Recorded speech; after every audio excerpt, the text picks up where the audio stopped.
Eu não sei você, mas eu esperava que o Cássio tivesse uma saída glamourosa do Corinthians, algo como um jogo de despedida ou mesmo uma venda para um grande clube europeu. É o que o ídolo merece, mas não foi isso que aconteceu em 2024. O Cássio foi embora para o Cruzeiro de um jeito melancólico. Então, a gente vai listar outros 3 ídolos que tiveram uma saída assim que não condiz com o que eles representaram. O primeiro é o Birubiru. No final dos anos 70 e durante toda a década de 80, Birubiru foi sinônimo de raça no Corinthians. Ele veio do Sport do Recife em setembro de 78 e deu certo, viu? Ele foi campeão paulista já em 79. Aí, 82 e 83, ele foi peça fundamental na conquista do bicampeonato estadual. Em 88, ele conquistou o 4º título paulista dele. Em novembro de 88, Birubiru foi eleito vereador da cidade de São Paulo. E ele continuou jogando normalmente e fez no dia 18 de dezembro o último jogo dele com a camisa do Timão. Foi no empate por 2-2 com o Guarani em Campinas, que, aliás, livrou o Corinthians da ameaça de rebaixamento no Brasileirão. Em princípio, Birubiru continuaria. Dependia só de ele renovar o contrato, mas aí a coisa emperrou. Em janeiro de 89, o Corinthians ofereceu um novo contrato mais curto, de 6 meses, o que, olha, era comum na época. Por exemplo, o Wilson Mano tinha renovado naqueles dias por 8 meses. Então o contrato curto não era o problema é que a negociação entre o Corinthians e o Birubiru emperrou. Daí a Portuguesa chegou com uma nova proposta de 7 mil cruzados novos de salário, o triplo do que o Corinthians oferecia.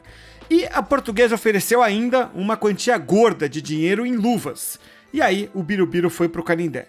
Pelo Corinthians foram 590 jogos, 75 gols, 4 títulos importantes e uma identificação gigantesca com a Fiel. Mas a despedida foi melancólica, apagada. O segundo jogador da nossa lista é o Neto. Ele foi o grande nome do Corinthians no começo da década de 90.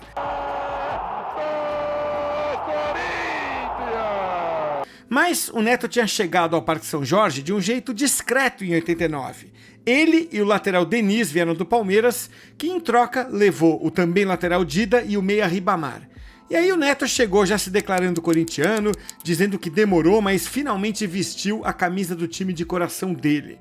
Isso depois de ele ter feito sucesso no Guarani e ter jogado por 2 rivais, o Palmeiras e o São Paulo. Logo que chegou ao Corinthians, o Neto virou titular e não demorou para virar o principal jogador. A consagração mesmo viria em 90, porque era um fardo o Corinthians ser o maior campeão estadual, naquele momento tinha 20 títulos, mas nunca ter conquistado o Brasileirão. E o Neto foi o principal jogador daquele Brasileirão de 90, que a gente faturou depois de bater o São Paulo na final. O Neto seguiu como titular e principal jogador até 93. O último jogo dele pelo Corinthians foi na vitória por 1-0 sobre o Botafogo pelo torneio Rio-São Paulo. E olha, só 747 torcedores foram ver o jogo em Niterói. A diretoria decidiu contratar então o trio que vinha arrebentando no Mojimirim. Era o meia Valber e os atacantes Leto e Rivaldo. Sim, aquele Rivaldo. Daí o Neto foi colocado de escanteio e nem os jogos do Rio-São Paulo ele jogou mais. Em agosto de 93, para o Brasileirão daquele ano, veio um novo treinador, o Mário Sérgio, que até tentou convencer o Neto a ficar, mas era tarde. No dia 25 de agosto de 93, o Neto foi vendido para o Milionários da Colômbia por $700 mil, que equivalem hoje a mais ou menos $1,5 milhão de dólares. Veja, o Neto tinha 27 anos, estava no auge da idade de um jogador, e em vez de, sei lá, ir para um grande clube europeu, deixou o Corinthians discretamente. No total, foram 206 jogos e 79 gols entre 89 e 93. Ele não saiu pela porta dos fundos, mas saiu, digamos, pela portinha lateral e merecia mais do que isso. O terceiro jogador da nossa lista de ídolos, que não tiveram a saída merecida, é o Marcelinho Carioca. Para quem é corintiano, existe sempre aquela discussão dos maiores ídolos da história. E o Marcelinho sempre entra na discussão por razões óbvias, pela identificação dele com a Fiel e pelos títulos. Foram 4 paulistas, 2 brasileiros, a Copa do Brasil e o Mundial de Clubes. Antes do Timão, Marcelinho fez um excelente começo de carreira no Flamengo. Em 93, o Corinthians pagou $500 mil pelo passe dele, e aí em 97 ele chegou a ser vendido para o Valência da Espanha, mas logo voltou para o Parque São Jorge.